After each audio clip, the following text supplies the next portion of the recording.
C'est un investissement très long terme. Je pense qu'il y a beaucoup de boîtes, surtout récentes, qui comprennent que la community, c'est un nouveau levier marketing et du coup qui veulent absolument se lancer une communauté. Même quand il y en a 20 autres complètement similaires qui activent les mêmes gens, moi je trouve ça dommage parce que dire que t'as pas compris que ta cible était déjà adressée et du coup tu réponds pas à un besoin. Quand notamment en fait tu veux uniquement utiliser du coup ta communauté pour des enjeux de lead generation et du coup c'est un peu ton cheval de Troie pour leur faire avaler ton produit et en fait du coup tu détruis la confiance et du coup tu crées pas de communauté. Donc je pense que c'est vraiment pas adapté pour tout le monde.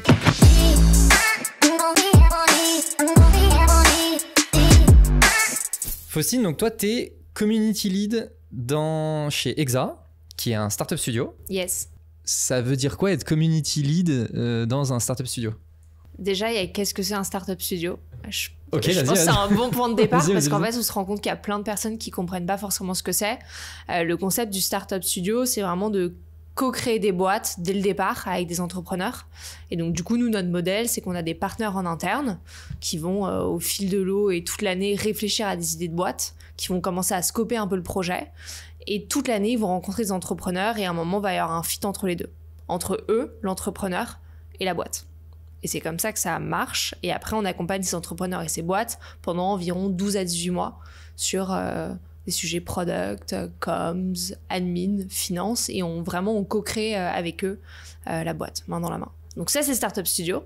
Et le rôle community dans Startup Studio, c'est un peu tout et rien, mais c'est beaucoup de choses. En fait, moi, mon ambition, c'est de faire en sorte que chaque personne avec laquelle on interagisse devienne des ambassadeurs d'Exa. Ok. Et donc pour ça, ils doivent nous connaître, nous aimer et nous recommander.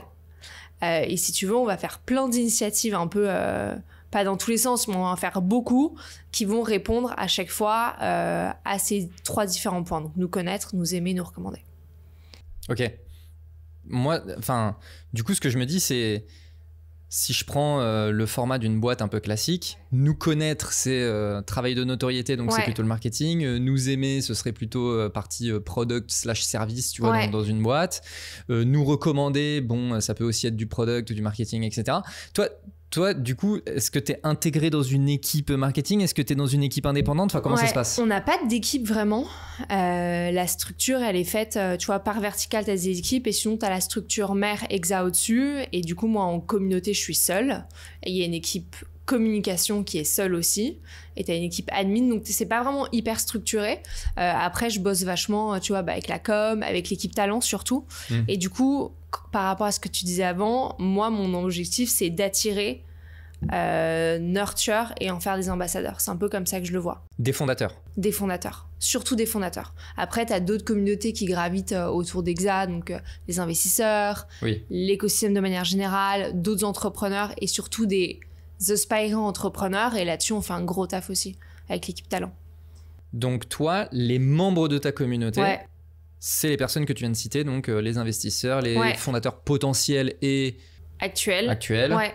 Okay. Mais après, je trouve que du coup, tu as des membres, tu as plus des communautés, tu as plus des groupes ou des cercles que tu actives que tu peux pas vraiment qualifier de communauté. Vas-y. Je sais pas, toi, exemple, tu es dans la tech, tu fais partie de l'écosystème. Aujourd'hui, je t'active pas, mais éventuellement, je pourrais t'activer. Mais tu serais pas partie d'une communauté parce que je t'activerais pas avec un programme communautaire, je sais pas, avec un Slack, avec des events, avec du one-one et ce genre de choses. Mais en fait, j'aimerais faire en sorte que toi, tu sois ambassadeur d'Exa parce que tu nous connaisses, parce que tu sais ce qu'on fait et parce que tu parles de nous. Donc, tu as vraiment différents niveaux de relations que tu vas créer avec des personnes, avec ton écosystème de manière générale. Ok. Comment... Donc, prenons mon exemple. Ouais, vas-y. Parce que je trouve ça intéressant. Comment... Du coup, c'est quoi les leviers que tu peux avoir pour que je recommande Exa? Toi, je dirais que ça serait soit de l'event, donc t'activer un événement ou t'inviter à un événement, sachant qu'on en fait plein et surtout sur nos verticales. En gros, je me dis, est-ce que toi, t'es plutôt quelqu'un qui a un bon réseau et qui va pouvoir identifier dans ton réseau des personnes qui veulent entreprendre avec nous. Et donc, du coup, mon intérêt, c'est de te faire comprendre notre fonctionnement et que tu nous connaisses, donc un mix de event et de relations perso, où je vais me dire, il a peut-être envie d'entreprendre. Et dans ce cas-là, je vais plutôt te convier à des events qu'on fait pour les personnes qui veulent entreprendre. Hier, par exemple, ce qu'on fait depuis assez longtemps, c'est un call for founders sur LinkedIn. Ouais, je vois. En gros, on pitch nos idées et on dit si ça t'intéresse, postule. Et c'est la première fois qu'on le faisait en live parce que c'est un format qui marche bien. Et donc, du coup, on a eu plus de 250 personnes qui ont postulé pour cet événement, qui voulaient en fait rencontrer les partenaires et être au courant des idées qu'on avait un peu au sein du studio. Et tu vois, ce genre d'événement, si tu avais postulé parce que tu t'intéressais à l'entrepreneuriat, c'est comme ça que j'aurais pu t'activer. Intéressant. Tu mentionnais les verticales. Ouais. C'est quoi globalement vos verticales ? Nos verticales, aujourd'hui, on a la verticale historique eFounders, donc c'est tout ce qui est productivité, Future of Work. On a une verticale santé, on a une verticale IA, on a une verticale open source, et en gros, on a ces verticales depuis le changement de eFounders à Exa, donc depuis 2 ans. Et l'idée de ce changement, c'était justement nous permettre de lancer plusieurs activités. Donc tout ça, c'est des activités vraiment de startup studio, donc des activités de build. Et on a lancé aussi une autre activité de scale, un peu plus récemment avec Augustin. Et là, l'idée, c'est de reprendre des boîtes qui ont un peu une croissance linéaire pour leur donner une impulsion. Ok. Exa, finalement, c'est un peu le méta Startup Studio. Ouais, c'est carrément, c'est méta Facebook. ouais, non mais oui, c'est ça. On est d'accord. On est d'accord. Ok. Donc, avant d'être chez Exa, tu étais chez Spendesk. Yes. Aussi sur un sujet de community lead. Carrément. C'est quoi les grosses différences que tu fais entre les deux ? Grosse différence, c'est que Spendesk, c'était vraiment une communauté hyper identifiée. Tu vois, là, je viens de parler un peu de plein de groupes différents, avec des enjeux très différents. Et en fait, Spendesk, on avait vraiment une communauté de directeurs financiers qui avait un nom, qui avait une marque à part entière qui s'appelle CFO Connect. Et du coup, on activait ce groupe de directeurs financiers avec un groupe Slack, des events, une newsletter, un podcast, des mises en relation. Mais c'était assez scopé. C'était une communauté de clients et de prospects, donc ça se ressemble un peu avec Exa aujourd'hui. Mais c'était assez défini, tu vois. Tu pouvais pas lancer des choses un peu dans tous les sens, alors que le rôle aujourd'hui chez Exa, il est beaucoup plus multiple. Donc c'est ça qui est un peu différent. Grosse différence, si je résume un peu ce que tu viens de dire, c'est Spendesk, une seule communauté, extrêmement identifiée. Exa, un peu plus nébuleux finalement.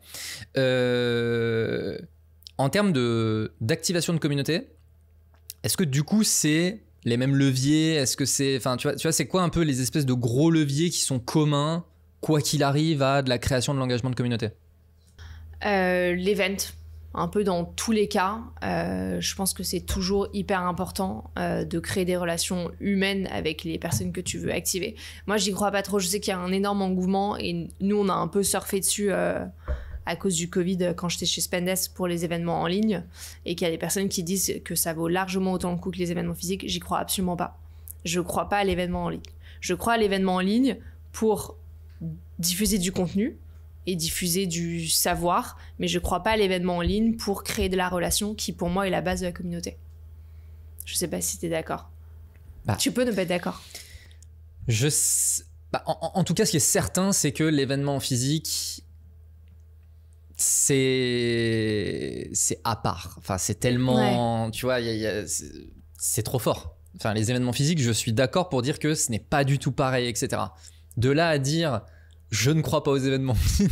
Non, mais c'est un peu je sais pas. Mais c'est comme, imagine, c'est la première fois qu'on se voit en physique. Donc imagine, on s'était contacté, tu m'as dit ouais, je serais hyper curieux d'échanger avec toi 30 minutes. Entre les 30 minutes qu'on aurait pu passer sur un Google Meet ou un Zoom et les 30 minutes qu'on aurait pu passer sur un café, tu te serais, je pense, souvenu du café beaucoup plus que du Zoom. Mais alors attends, ok. Donc, fait intéressant, on pourrait enregistrer ce podcast à distance. Tout à fait. Tu vois, en plus de ça, je n'habite pas Paris. Oui. Tu vois, oui, non. Ça a des limites de ouf, hein, l'événement physique. Oui, mais en fait, mon point, c'était de dire, et pourtant, je le fais en physique. Ouais. Parce que je vois bien que ça apporte quelque chose en plus.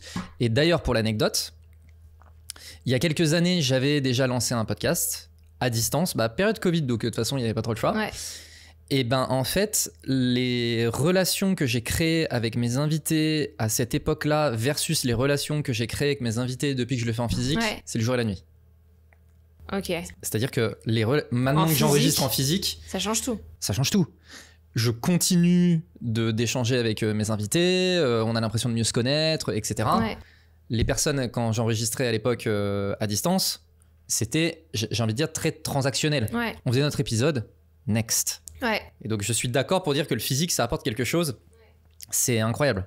Mais du coup, tu vois, par rapport à ce que tu disais sur le fait transactionnel, c'est exactement ça qu'on veut éviter dans la création d'une communauté. Enfin, si tu veux que ta communauté marche, il faut que justement elle comprenne que c'est pas une démarche transactionnelle. Ouais. Et c'est pour ça qu'on dit souvent que la communauté, c'est un investissement hyper long terme, parce qu'en fait, tu peux pas attendre un return sur ton investissement en 2 secondes. Il faut que tu crées de la confiance, il faut qu'ils te connaissent, et du coup, événement physique. Donc oui, donc ce qui se ressemble, ça va être des événements physiques. Après, ce que je fais au niveau des fondateurs actuels et ce qui se passait au niveau des directeurs financiers, ça se ressemble pas mal. Tu as une newsletter dans les 2 cas, tu as des événements dans les 2 cas, tu fais intervenir des experts dans les 2 cas. Tu avais un groupe Slack pour CFO Connect et là, tu as un groupe WhatsApp parce que c'est que 100 personnes. Donc là, aujourd'hui, on a une communauté qu'on appelle La Maison, qui est la communauté des fondateurs. EXA, donc les fondateurs actuels et les fondateurs qui sont sortis du studio. Et lors de la question du choix de la plateforme de marque, de la plateforme en ligne là, de chat, qui est une des grosses questions où tout le monde se pose cette question, et je pense overbrain un peu le sujet. Il y a toujours... C'est une de mes questions. C'est une grosse question, non mais c'est horrible ce truc. Tout le monde se dit, est-ce que c'est un Discord? Est-ce que être un Circle? Est-ce que c'est être un LinkedIn, un Facebook? Tous les millions de nouvelles plateformes qui sont développées depuis 5 ans, et franchement c'est très cool. Est-ce que ça va être un Slack? Est-ce que ça va être un WhatsApp? Et en gros, pour CFO Connect, le Slack c'était une évidence, parce que nos premiers membres, c'était des directeurs financiers de start-up. Ils étaient tous sur Slack. Et nous, on voulait vraiment qu'ils se servent de CFO Connect comme ton buddy de tous les jours, où tu vas te poser tes questions tous les jours. Quand tu as une galère, on voulait que tu te connectes direct sur ce Slack-là, parce qu'en gros, c'était plutôt des directeurs financiers qui étaient seuls à leur poste et qui n'avaient pas du coup de collègues pour faire du ping-pong. Donc, c'était facile. Pour EXA, aujourd'hui, on a des fondateurs qui sont à des niveaux de boîte très, très différents. Tu vois, dans le portefeuille d'EXA, tu as du Spendesk, du Aircall, du Front. Tu as des boîtes plus série B qu'on commence vachement à connaître aussi, qui ont une super croissance, genre du Swan, genre du Usign. Et tu as aussi des boîtes qui sont actuellement en studio. Donc des boîtes toutes petites avec 0 employés parfois ou 5. Et donc du coup, tu peux pas te dire qu'ils vont interagir au même niveau que ce qu'ils faisaient sur un Slack. Ils n'ont pas les mêmes questions, ils n'ont pas les mêmes problématiques, ils n'ont pas le même temps. Et du coup, on s'est juste dit, nous, on va faire un groupe WhatsApp parce que notre enjeu avec cette communauté, c'est de recréer un peu un cocon familial, d'où le nom de La Maison, comme ce qu'ils ont connu quand ils étaient dans les studios. Donc c'est très chill, ça s'envoie des photos, ça s'envoie des vannes, ça se dit « Hello, j'ai levé des fonds », ça se demande de temps en temps des contacts, mais c'est pas du tout une approche pratico-pratique. C'est un peu ton groupe WhatsApp avec tes cousins, tu vois. Genre « Hey, on vient de se financer, yes !» On attend un bébé, tu vois, ce genre de choses. Et c'est juste pour se souvenir qu'on existe et pour créer un lien affectif avec les fondateurs. Ok. Intéressant. Je reviens sur l'aspect physique. Ouais. Parce qu'en n'étant pas parisien, je vois aussi les contraintes qu'apporte le physique, à savoir que bah, moi, en fait, les événements physiques, tu peux pas y aller, quoi. Je peux pas m'y rendre. Ouais, bien sûr. Donc forcément, d'un point de vue... marché adressable, on va dire ça comme ça. Ouais. T'as une limite. Comment est-ce que tu arrives du coup à gérer ce truc-là, quoi?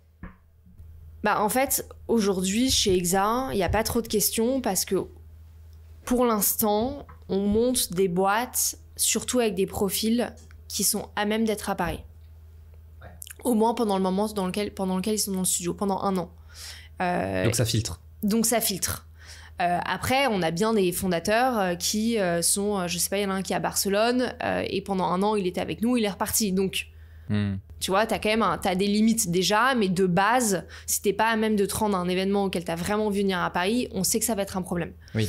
En revanche, c'est vrai que CFO Connect, on avait une stratégie au départ de bouger dans chaque ville pour faire des événements. Donc, on allait par mois, on faisait Paris, Londres, Berlin, Barcelone. Très cool. Fatigant mais très cool mais en fait tu vois, du coup t'actives les gens que localement et t'arrives pas à embrasser un peu cette dimension internationale ou un peu plus en dehors que d'une seule ville. Et là pour le coup Covid, on a fait que des événements en ligne qui ont vachement bien marché. parce que c'était aussi un peu nouveau et parce qu'en l'occurrence, le directeur financier était un peu au cœur de la tempête et c'était un peu galère. Et du coup, il avait vraiment très envie de participer à des événements où il allait échanger avec d'autres directeurs financiers en mode vous faites quoi, vous, quoi. Et quoi qu'il arrive, c'était la merde pour tout le monde. Oui, tu vois. Et du coup, c'était une évidence de le faire en ligne. Et oui. En fait, la question se pose même pas, en fait. Ouais. Tu vois, pour moi, il y a un sujet qui est... Bon, moi, je suis très critique, tu vois, souvent des entreprises qui parlent de leur communauté pour parler pas. de leurs clients, tu vois. Oui. Et une fois, j'étais tombé sur une phrase qui m'avait bien fait rire, c'était le pluriel de clients n'est pas communauté. Et je m'étais dit, putain, mais oui, en fait, c'est exactement ça. C'est beaucoup de personnes parlent de leur communauté, tu vois, vraiment pour parler de leurs clients, quoi. Ouais. Bon, et c'est un peu bullshit. Et pour moi, en fait, il y a quand même un élément qui est extrêmement important de ce qui définit une communauté. C'est le fait qu'elle soit en mesure de vivre en dehors où, tu vois, il y a un peu le côté self-sustaining, tu vois. Elle vit en dehors de ce que toi, tu es en mesure de lui apporter et elle s'auto-alimente, etc. Déjà, est-ce qu'on est d'accord sur cette... Hyper d'accord. Ok. Donc maintenant, comment est-ce que toi, tu t'impliques dans cette création et dans cet engagement tout en étant finalement un peu invisible, tu vois? Hyper difficile. Hyper difficile. Je pense que notamment la communauté CFO Connect, c'est notamment pour ça que je suis restée 4 ans chez Spendesk et après je suis partie parce que la boîte grossissait, j'avais envie de voir autre chose. Hyper difficile de partir parce que j'étais super attachée aux membres, aux premiers membres surtout. Ben là, on est dans les bureaux de l'Emlist et je viens de croiser Charles, qui est un des premiers membres de CFO Connect. Trop contente de le voir. Et tu vois, du coup, quand tu dis à quel point toi t'es impliqué et à quel point t'en sors, au départ, je pense que c'est difficile d'essayer de cement, je sais pas comment on dit, tu vois, de cristalliser ce sentiment de communauté sans qu'il y ait une personne qui dirige, qui fasse un peu le chef d'orchestre. Et donc au départ, en effet, je rencontrais chaque membre en vraie vie, je les embarquais, c'était un petit groupe et du coup j'étais hyper importante dans ce groupe-là. Mais je trouve que quand ça marche et quand c'est beau, c'est quand après ils se voient sans toi. Et ça, c'est hyper puissant. Et là, tu sais qu'en fait, toi, t'as réussi à mettre en relation les bonnes personnes et qui continuent à se voir. Je l'ai pris un peu mal, j'avoue, à un moment, il y a un groupe, il y a un directeur financier qui m'a dit « Ouais, Faustine, on voulait se créer dans le groupe Slack un petit channel privé avec une dizaine, quinzaine d'autres personnes et tout. » Et là, j'étais en mode « Oh !» Parce que du coup, t'es pas au courant de ce qui se passe. Déjà, tu vois, le flux de la conversation, il va plus dans les channels publics, mais dans les channels privés. Mais tu sais qu'en fait, c'est grâce à la communauté qu'ils ont réussi à créer le groupe. Donc, t'es hyper content. Et c'est à partir de ce moment-là que je trouve que tu sais que ça marche. Oui, t'es pris dans le dilemme de te dire ah mince. Tu le prends personnellement, on va pas se mentir. C'est un peu la contre-soirée en fait. C'est complètement la contre-soirée, c'est horrible. Mais le pire, et après c'est beau, c'est qu'on me dit on va créer une contre-soirée, tu ne seras pas dedans, est-ce que c'est ok? Donc on te demande ta validation. Donc franchement, les signaux étaient hyper ouverts, j'étais hyper content. Mais je rêverais de voir ce qui se passe dans cette conversation. Je suis sûre que c'est passionnant. Et je suis sûre que ça bitch un peu aussi. Enfin, je suis sûre que c'est bien, quoi. Ouais, voilà. c'est la vie, quoi. Ouais, c'est la vie. Ok, intéressant. On en parlait en off juste avant sur l'aspect KPI, que t'es pas trop dans ces trucs-là. Mais ça m'intéresse quand même, tu vois, de savoir... c'est quoi tes objectifs? À quel moment tu considères que tes objectifs ils sont atteints? Bon, t'as un peu touché du doigt le truc là, mais comment tu mesures l'efficacité, tu vois, d'une stratégie? Je pense que ça dépend de pourquoi tu lances une communauté. D'abord, donc CFO Connect, on l'avait lancé pour un objectif de marque et de confiance et de notoriété. Et donc là, c'était si tu avais beaucoup d'inbound, par exemple. Beaucoup de personnes qui postulaient en inbound ont été vraiment... Dans la communauté. Dans la communauté. On est très focalisé sur l'engagement. Donc, ça veut dire, est-ce qu'il y a beaucoup de conversations? Est-ce que dès que quelqu'un envoie un message, il y a quelqu'un qui répond? Est-ce qu'il y a beaucoup de repeat attendees? Donc, c'est ce que les gens viennent une fois, deux fois, trois fois, qu'importe le sujet. C'est-à-dire qu'ils sont plus intéressés à la communauté, finalement, que le sujet. Donc, ça, c'était des KPIs qu'on traquait au départ. Et puis, à un moment, on s'est dit, c'est quand même hyper intéressant d'un point de vue business, cette communauté, pas seulement d'un point de vue de marque, mais potentiellement d'un point de vue lead gen. Et à ce moment-là, on a commencé à traquer justement les flux entre la communauté et le business Spendesk.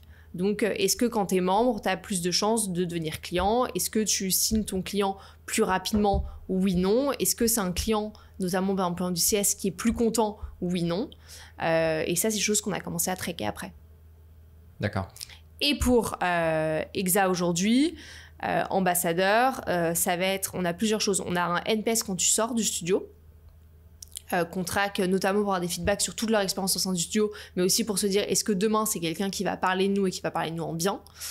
C'est toujours un peu bâtard le NPS parce que t'as que le 9 et le 10 qui marchent en promoteur et du coup t'as un 8 et t'as un peu le seum, mais en fait c'est quand même bien. Donc on traque le NPS de manière assez active, et ce qu'on traque notamment parce qu'on fait beaucoup d'événements pour justement gérer du pipe de fondateurs, c'est un flow. Est-ce que le nombre de leads générés par événement, est-ce que tu as des SQL, est-ce que ça se transforme en premier call, deuxième call et son process de recrutement si à la fin on arrive à le closer. Donc ça on le traque. Le pourcentage de conversion, tu vois, de event attendee à fondateur closé à la fin. Donc dans ce cas-là, la communauté est vue un peu comme un channel d'acquisition en fait. Ouais. Ok. Carrément. Donc là, j'ai bien compris que chez Exa, c'était un cas un petit peu particulier, notamment sur la gestion inter-équipe, parce que au niveau des équipes, ce que tu disais, c'est que bon, c'est pas aussi structuré que dans une boîte comme ça a pu être chez Spendesk, donc peut-être qu'on peut plutôt parler de Spendesk, mais quand tu étais chez eux, comment est-ce que tu collaborais avec les autres équipes? Parce que ok, je comprends bien, il faut que la communauté elle vive d'elle-même, mais créer de la notoriété, de la crédibilité, etc. auprès des membres, ça passe aussi par les alimenter en contenu, etc. Du coup, comment est-ce que tu travailles, tu vois, avec les équipes, surtout market, sales, product, pour comment tu collabores en fait? Au départ, on faisait tout. On était une petite équipe de 3 chez CF Connect. Donc, on avait une personne qui faisait plus le contenu, une personne qui faisait plus les events, une personne qui faisait plus les ops. Et en fait, à un moment, justement, on s'est dit, on commence à avoir une stratégie de contenu CF Connect, une stratégie de contenu Spendesk. En fait, c'est mieux que ce soit une seule et même personne qui chapeaute les deux. Notamment parce qu'en fait, on met des articles sur un des 2 blogs qui, en fait, aurait pu être repurposed pour une des autres plateformes. Donc, à partir de ce moment-là, on a commencé à centraliser le contenu et c'était une personne qui est en charge des 2. Pour tout ce qui est sales, globalement, c'est vachement de communication sur quand tu fais un événement, qui participe. T'essayes à ce moment-là de prévenir tous tes sales, comme ça, eux, ils voient s'il y a des clients dans la salle. Sachant qu'à ce moment-là, tu les traînes bien pour leur dire, en fait, l'objectif de l'événement, c'est pas que tu leur vendes Spendesk, mais que tu crées de la relation avec eux. Pareil pour les CS, un peu la même dynamique de il y a telle et telle personne qui attend. Et surtout, en fait, à la fin, on a pas mal utilisé la communauté comme cerise sur le gâteau de l'expérience des clients Spendesk. Ça veut dire que quand tu signais ou quand on t'onboardait, le sales ou CS, tu disais d'ailleurs, maintenant que t'es client Spendesk, t'as accès à la communauté CFO Connect. Tout le monde? Si tu rentrais dans les critères. Si tu rentrais dans les critères. Ouais, non, on faisait hyper gaffe. Après, il y avait 2 niveaux de membership. Tu avais un niveau qui te donnait notamment accès au groupe Slack et tu avais le niveau plus junior. Donc, tu devais toujours être dans une équipe finance, mais qu'importe un peu ton poste. Et là, tu avais accès au contenu et à l'utilisateur, mais pas forcément au groupe Slack qu'on réservait quand même vachement. Mais tu vois, pareil, aujourd'hui chez Exa, l'événement dont je te parle, Co-Founders hier, on a vachement bossé avec l'équipe talent pour se dire quels sont les profils qu'on veut. On va les filtrer. J'ai bossé notamment avec l'équipe Comms pour tout ce qui va être post sur les réseaux sociaux. J'ai bossé avec Quentin en GTM parce que du coup, il nous a fait une petite app sur Glide avec un petit trombi pour être à même de se dire, OK, dans la salle, il y a qui? T'as le trombi, t'as les infos. Trop stylé. On aime bien ce genre de gadgetisation. J'avoue, c'est stylé. C'est stylé, c'était sympa. Et donc, du coup, au final, là aussi, il n'y a pas d'équipe à proprement parler, mais en fait, tu bosses avec tout le monde parce qu'en fait, tout le monde, vu qu'il n'y a pas de structure, tu as l'habitude d'aller à droite, à gauche pour demander d'aide et pour donner de l'aide aussi, quoi. Ok, très intéressant. Est-ce que tu penses que créer une communauté, c'est un truc qui est adapté à toutes les boîtes? Non. Non, mais un peu comme toi quand tu dis que t'es pas d'accord quand on dit que client égale communauté. Je pense que c'est pas adapté à toutes les boîtes. Je pense que c'est pas adapté. Je pense que c'est plus difficile pour des boîtes parfois B2C qui ont plus le réflexe de dire client égale communauté. 100% d'accord. Parce que ça demande un engagement qui est complètement différent. Tu vois, quand j'étais chez Moto qui fait des vélos électriques en abonnement, tu peux pas dire qu'un client de ton service de vélo électrique en abonnement est une communauté. Non, à part si vraiment tu arrives à faire en sorte qu'entre eux ils se rencontrent, de créer des expériences communes, mais juste le fait d'avoir le même vélo, ça fait pas de toi partie d'une communauté. Et du coup, j'ai oublié ta question. Vas-y. Est-ce que c'est adapté à toutes les boîtes? Non. Du coup, je reviens à non. pas B2C. Ça, on a bien compris. Pas forcément B2C, et notamment pas si tu es prêt à faire en sorte que ça soit, à te dire que c'est un investissement très long terme.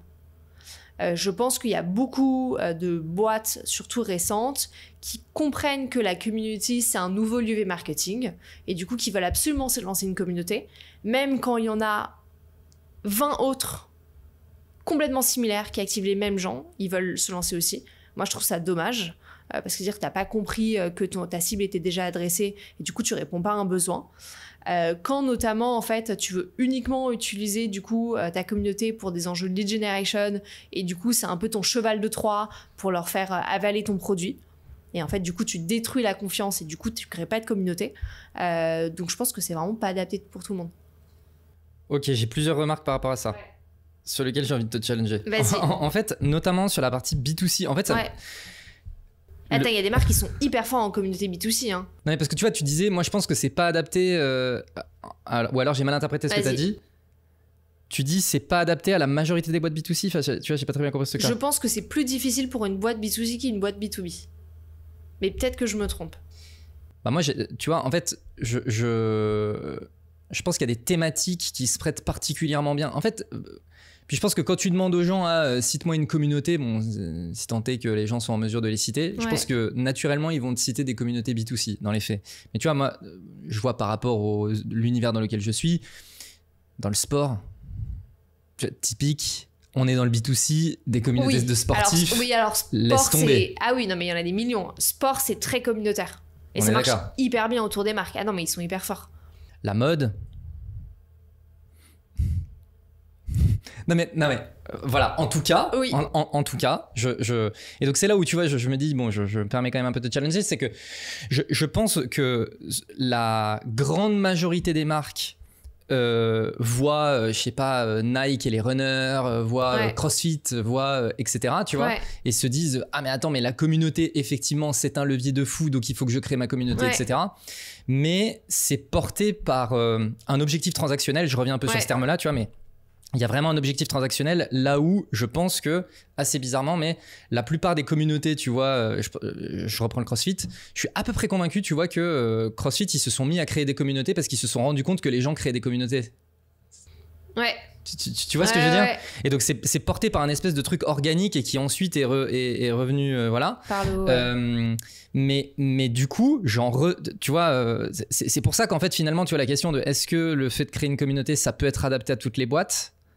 Tu vois, c'est là où je me dis, moi à chaque fois je suis un peu pris dans ce truc où je me dis non mais c'est pas adapté, et après je reprends ces exemples là et je me dis mais finalement peut-être que si. Tu sais, il y a un peu une espèce, je suis à peu près convaincu qu'il peut y avoir à un moment donné une espèce d'étincelle qui te dépasse complètement et où tu te dis ah ouais en fait je m'y attendais pas, mais la communauté elle est là, tu vois.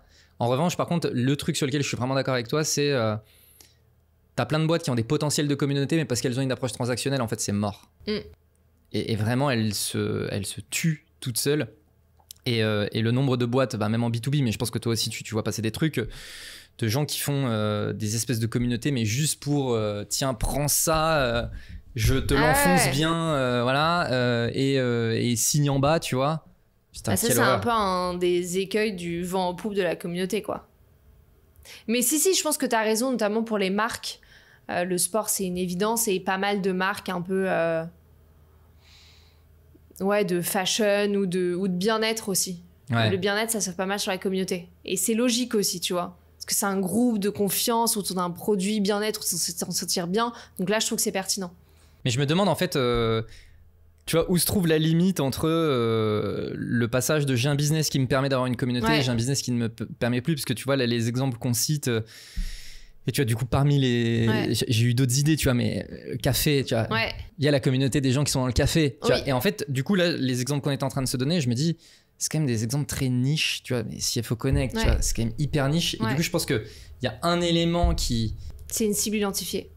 Ouais, vraiment très niche. Et du coup, je me demande à quel point tu sais, il y a une taille de niche où ça y est, en fait, c'est mort. Tu vois, la communauté, en fait, elle se permet plus. Bon, bref, c'est un peu un espèce de débat comme ça. Mais je pense qu'on pourrait en parler pendant des heures. Je pense que c'est hyper difficile, mais je pense qu'un des gros trucs, c'est de vouloir adresser tout le monde avec ta communauté. Et du coup, les gens, ils se reconnaissent pas, ils comprennent pas pourquoi ils sont ensemble dans ce même groupe. Et là, ça marche pas. Tu vois, par exemple, quand tu as un produit, en l'occurrence, donc B2B, qui va avoir plusieurs profils types à qui va vendre. Ça peut être le DRH, ça peut être le directeur financier, ça peut être le CEO. Et du coup, il y a certaines boîtes qui vont se dire, bah, je vais mettre tout le monde dans cette communauté. Et là, ça fait un boulgui-boulga où ça marche pas du tout. Parce qu'en fait, ils ont rien à se dire, ou ils ont rien à se dire sur genre le sujet qui les réunit, par exemple, imagine c'était Payfit, c'est pas Payfit en l'occurrence, genre la gestion de la paie, tu vois. Genre la profondeur de la discussion est pas très élevée. Et du coup, ça marche pas. Et souvent, il y a des boîtes qui veulent lancer quelque chose très centré autour de le produit et qui parle à tous les personnels de la boîte. Et dans ce cas-là, c'est un flop total. Ouais, ça c'est intéressant. Ouais, très intéressant. Mais du coup, ouais, c'est vrai que comprendre où se trouve la frontière entre là où il y a le potentiel et là où il n'y est pas, t'as la ligne, elle est quand même pas évidente. Ouais, tu peux tester, mais moi, un de mes conseils, c'est toujours de commencer hyper petit avec une cible très restreinte et après éventuellement d'élargir. Mais si tout de suite tu te dis, ah non, en fait, si j'ai que 30 personnes, ça va pas marcher, donc je blinde le truc avec plein de personnes, là, c'est sûr que ça va péter. Ok, donc toi, tu te dis, j'identifie mon top 10 people que j'aimerais avoir dans la communauté. Je les active, je les embarque avec moi dans l'aventure de la création, je les mets en relation et après je vois comment ça prend organiquement. 10 c'est peut-être pas assez, mais genre 30, tu vois. Et donc ce qui va te permettre de te dire ok, effectivement il y a un potentiel, c'est quoi du coup? C'est les sujets de conversation, c'est les sujets de conversation, c'est le fait que toi justement, on parlait de ton rôle à toi en tant que community leader, toi t'es pas besoin de relancer la conversation et que ton rôle de modération soit vraiment juste là au départ pour leur expliquer comment ça marche, qu'est-ce qu'on attend d'eux et le type d'interaction, mais après tu sers à rien. Ok. T'es pas censé modérer. Si ta communauté marche, t'es pas censé avoir de modérateur ou d'animateur. Et ok, hypothèse, tu lances le sujet. Ouais. Je reprends l'exemple de la paye parce que je trouve que c'est un bon exemple. Okay. J'identifie 30 DRH, et voilà, je donne un peu les règles, etc. Et je vois que c'est très actif, mais qu'ils ne parlent pas de paye. Bah forcément, parce qu'en fait, la paye, c'est genre 1/10 de leur scope entier. Ok, mais donc du ça va forcément s'élargir. Mais du coup, dans ce cas-là, toi, ta recommandation, c'est de dire, est-ce que du coup, c'est de dire, bon bah, non, en fait, là, on était en train de créer une communauté, mais qui va pas servir le business, donc bah, tant pis, c'est que la communauté Payfit, si on reprend cet exemple, il n'y a pas de potentiel. Ou est-ce que tu te dis, mais attends, du coup, trop bien, ça nous permet de nous positionner à un niveau, même si notre produit, il est très niche, ça nous permet de nous positionner. Option 2. Ouais. Option 2 direct. En fait, si t'arrives à faire prendre un truc qui est plus gros que toi, c'est bijou, parce que déjà, tu pourras faire plein de contenu, et dans tous les cas, ça te sera attribué. Ils pourront se dire, ah, en fait, on a été mis en relation et au quotidien, je suis aidé par telle et telle personne grâce à la communauté Payfit, là encore, tu vois. Donc, je pense que c'est encore plus puissant. Mais l'écueil de ça, c'est qu'en fait, aujourd'hui, tu as des centaines de communautés de DRH. Donc, c'est comment est-ce que toi, tu arrives à sortir du lot alors qu'en fait, tu as les mêmes personnes dans tous ces groupes. Tu vois ? C'est compliqué. Moi, je pense que t'as deux choses. Ok. First Movers Advantage, le premier qui lance sa communauté. C'est une évidence. Parce que t'es les premiers, tu crées une relation et t'es une crédibilité. Et je pense que c'est un truc qui a bien marché avec CFO Connect en l'occurrence, parce qu'on était dans les premiers. Aujourd'hui, il y a beaucoup, beaucoup plus de communautés de directeurs financiers. Vachement plus difficile. Et donc, du coup, t'as First Mover Advantage ou t'as le petit dernier, le petit nouveau. Parce que le petit nouveau, il recommence un truc du début, il a une énergie de dingue, et en fait, il te réactive. Et toi, t'es hyper curieux, genre, ah, qu'est-ce que lui va faire? Qui est-ce que je vais voir? Et du coup, t'es hyper actif sur cette communauté. Tant et si bien que t'aies quand même une proposition de valeur qui soit pas 100% la même que celle de la communauté précédente. Ouais. Ok. Hyper intéressant. Je reviens sur, ok, parce que sur ce sujet de...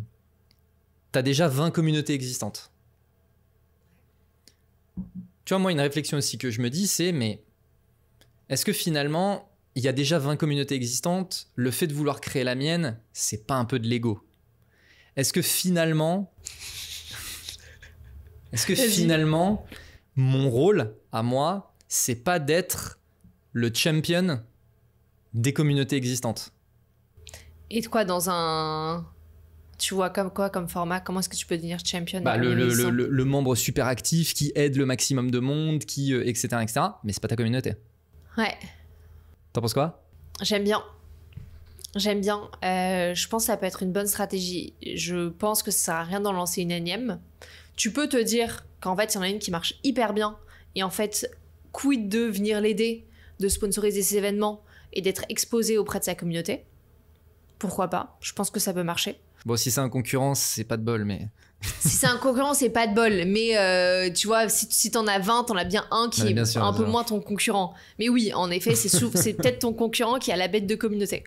Mais en effet, d'insérer les communautés et de les animer, c'est assez stratégique. C'est assez intelligent. Après, est-ce que la communauté, si c'est ton concurrent, va te permettre de la rejoindre? C'est pas le cas de toutes les communautés. Même si tu fites les critères. Bien sûr. Mais bon, on va mettre ce truc-là de côté. Oui, mais ça arrive hyper souvent. Mais complètement. Non, mais je suis 100% d'accord. Même si je trouve ça dommage. Ouais, je suis d'accord. Parce qu'en fait, tu montres que ta communauté est vraiment purement business. Ouais. Et du coup, tu casses un peu la confiance que tu crées avec tes membres. Je sais qu'on avait l'exemple sur CFO Connect où en fait, à un moment, il y a plein de directeurs financiers de produits concurrents qui ont postulé. Ah, j'étais pas sereine, j'avais pas envie, je me disais non, je vais juste l'accepter aux événements, il viendra aller une fois sur deux dans tous les cas, même pas. J'ai pas l'accès sur le groupe Slack et j'en avais parlé à Rod, le CEO. Il m'a dit bah si Faustine, enfin c'est les règles, il file les critères, je vois pas pourquoi tu l'accepterais pas. Et j'étais en mode Et en fait, meilleure décision. Parce qu'en fait après, quand sur ta communauté par exemple, ils vont se poser la question d'un outil, nous on n'intervenait jamais. On avait des clients de la communauté qui, s'ils sont contents, après il faut qu'ils soient contents de ton produit. Sinon c'est compliqué. S'ils sont contents de ton produit, ils vont eux-mêmes être ambassadeurs et parfois t'en as d'autres qui poussaient d'autres trucs, mais c'était, en fait, t'étais un endroit qui générait de la conversation sur le sujet, donc c'était fine. Et je trouve en plus de ça, t'as CFO des produits concurrents qui, dans ta communauté, ça te positionne vraiment au-dessus de la mêlée, quoi. Vraiment, ok, très cool. Je reviens sur ce sujet de intégrer des communautés existantes. Ouais. Du coup, vous, est-ce que vous faites partie, tu vois, est-ce que toi, t'es intégré dans des communautés existantes? Je dis n'importe quoi, tu vois, mais j'imagine bien que les communautés de Station F ou, tu vois, des comme ça, il y a de l'overlap. Ouais. Du coup, est-ce que tu fais partie de ces communautés? Est-ce que vous collaborez? Enfin, comment ça se passe? Non, on le fait pas vachement aujourd'hui. C'est quelque chose qu'on a envie de faire beaucoup plus. Tu vois, notamment de se rapprocher d'Entrepreneur First, de Station F et genre de choses, parce qu'en fait, on a des intérêts communs, c'est de favoriser l'entrepreneuriat en France. Ah ouais. Et en fait, tu as très bien un profil qui peut pas marcher chez toi, qui va vachement marcher chez quelqu'un d'autre. Et donc là, justement, on est en train de créer beaucoup plus de relations avec d'autres acteurs de l'écosystème pour essayer de favoriser ce genre de best practice sur comment est-ce que tu actives les gens, mais aussi de se dire, en fait, si j'ai un candidat qui ne va pas chez moi, mais prenez-le, les gars. Et je pense que c'est hyper puissant parce qu'en plus, ça te met dans une démarche qui est là encore pas transactionnelle, mais qui est plus pour le bien de la personne au final et pour favoriser sa carrière et ce genre de choses. Donc on commence à le faire. Okay. On commence à le faire. Et on commence surtout à le faire avec des associations, organisations pour tout ce qui est femmes entrepreneurs. Parce qu'on a peu de femmes chez EXA et on sait que c'est un problème et qu'on perpétue du coup les stéréotypes sur l'entrepreneuriat féminin. Et donc du coup, on commence à vachement parler avec Willa, Sista, des organisations étudiantes aussi, pour bosser beaucoup plus main dans la main avec eux. Ok. J'imagine du coup que tu es aussi sollicité sur de la création de communauté par ailleurs, tu vois. Voilà. C'est quoi pour toi les erreurs un peu communes, tu vois, les trucs que tu vois un peu systématiquement des gens qui essaient de se lancer dans les communautés? On en a touché un peu du doigt certaines, mais si on peut un peu centraliser sur ce truc-là. Se lancer sans avoir un objectif hyper précis. Te dire c'est un peu marque, un peu lead gen, un peu tout. Parce que notamment après, t'es pas capable de traquer vraiment est-ce que c'est positif ou pas, le ROI de ta communauté, pourquoi tu l'as lancé. Donc ça, c'est un des premiers écueils. De commencer, comme je disais tout à l'heure, très gros. de vouloir te dire ouais je vais choper 500 mamans qui ont un enfant entre 0 et 1 an et je vais le mettre ensemble, enfin chope-en 30 et puis déjà vois comment ça prend. Donc je dirais que c'est vraiment ces deux-là. Et surtout l'onboarding, soignez vachement l'onboarding et la première impression. Tu vois, parfois tu te dis c'est pas grave, je l'ai ajouté sur le groupe Slack, j'ai pas le temps, je parlerai dans 2 semaines. Non, parce qu'en fait dans 2 semaines, la personne elle t'a limite oublié, elle sait pas ce qu'elle doit faire, elle se dit bon ok ça prend pas, ça sert à rien et du coup elle va se déconnecter. Donc la première impression et un peu je dirais le premier mois d'activation est hyper important. Voilà. Ok. Outils. On en a parlé vite fait, mais ça m'intéresse que tu vois. Donc, tu disais, vous avez fait le choix d'un WhatsApp. Ouais. Pourquoi un WhatsApp et pas autre chose ? Parce que ça correspond à l'usage qu'on veut qu'ils en fassent. Je veux pas qu'ils utilisent ce groupe comme ta question, c'est quoi ton avocat ? Ou genre, toi d'ailleurs, tu utilises Notion ou Slide, enfin genre de questions, tu vois, de tous les jours. Je veux vraiment que ce soit un groupe pour célébrer les nouvelles, pour se partager des photos, des anecdotes, vraiment très familial. Et donc du coup ça correspond à l'usage WhatsApp et il n'y a pas beaucoup de conversations, tu vois, il y a quelques messages par semaine et en général tu as une personne qui lance et tu as quelques réponses, mais en gros tu dois avoir 5-6 sujets qui se lancent par semaine et ça me suffit parce que c'est pas mon intérêt. C'est pour ça que j'ai choisi WhatsApp. Je me suis dit si j'ajoute sur un groupe Slack avec 100 personnes, c'est hyper gênant. Tu vas diviser en channels sur des sujets mais ils vont pas s'en servir. C'est vraiment au niveau de l'usage et en fait souvent je me dis aussi il faut prendre en considération que la personne elle a déjà plein d'outils dans sa vie et que si tu lui rajoutes un outil, le temps d'adoption il peut être hyper compliqué déjà si l'outil est pas facile et juste le temps de réflexe. Et donc en fait va toujours falloir pendant les premiers mois ou de ton lancement de cette nouvelle plateforme de lui faire des petits reminders sur une plateforme qu'il utilise, genre par mail, tu vas dire, il se passe plein de trucs sur le groupe, vas-y. Et du coup, tu lui mets un lien et du coup, il va se cliquer. Mais ça prend vachement de taf, en fait, de le ramener toujours vers une autre plateforme. Donc pour moi, c'est vraiment l'usage, quelle est la plateforme qu'il utilise un peu tous les jours et qui va s'intégrer dans son quotidien et quels sont les types d'interactions que tu veux favoriser sur ta plateforme. Et après, t'en as qui sont beaucoup plus puissantes, mais ça dépend ce que tu veux faire, quoi. Qu'est-ce que tu veux dire par puissante ? Tu vois, genre Circle, par exemple, tu peux avoir ton Trombi des membres, ton forum, tu peux pousser tes événements, alors qu'en fait, on a l'habitude en général d'avoir 15 outils pour faire la même chose. T'as ton CRM d'un côté, t'as ton Slack ou ton truc conversationnel, t'as ton Mailchimp, j'en sais rien, t'as ton Luma pour tes événements, quand c'est un événement, avant, c'était un Eventbrite, enfin, tu vois, et après, du coup, en termes de data, c'est quand même la galère. Ok. C'est quoi tes prochains challenges ? Les femmes. Ok. Non, c'est notre gros sujet. Non, mais c'est le moment de faire passer des messages, tu vois. C'est notre gros sujet chez Exa, c'est qu'en fait, on veut absolument entreprendre avec plus de femmes. Et c'est un gros chantier qu'on a lancé il y a à peu près 3 mois, qui touche vraiment toutes les équipes, aussi bien la com. Comment est-ce qu'on fait en sorte que nos coms soient plus inclusives si elle l'est pas ? Comment est-ce qu'on fait en sorte sur les événements qu'on ait toujours au moins une femme on stage ?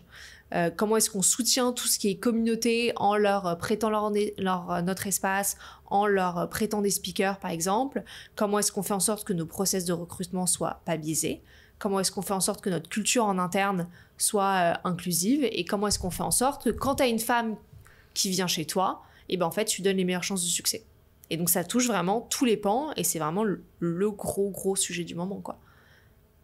Tu vois, aujourd'hui on a monté 45 boîtes et on n'a que